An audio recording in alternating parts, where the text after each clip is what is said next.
U 咖啡应援车以受到国际科学实证的 U 等于 U 来号名，对3月27出发，预计伫5天内巡回全台765.6公里，走遍16间医疗院所，免费来请医护人员啉咖啡，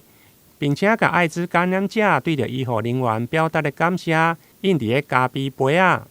借此温暖医护人员的心劳，嘛互科学证据来取代因为无了解而产生的偏见，希望促进医病之间的关系。我们已经来到了一个 U 等于 U 的世代，所以我们现在办的这个活动，主要的目的也是希望说，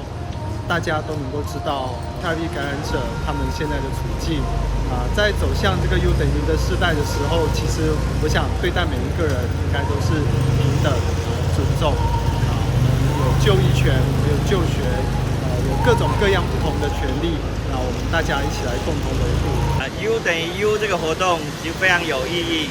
U 等于 U 就是说，如果病毒量测不到的话，其实就不具有传染力。那感染者就跟我们一般的人一样，生病了以后需要住院治疗。那我们对待感染者的这个治疗，就跟我们一般的病人一样。奇美医学中心为了伫医疗场角拆掉 HIV 的标签。自2017年推动友善医疗的照护，提供艾滋病相关的匿名筛检、诊断、治疗甲预防等，希望减少医疗歧视，建立友善的病院。因此，U 咖啡应援咖啡车嘛特别开到台南，透过发送咖啡，将感染者的感谢传达给医护人员。台南新闻林根采访报道。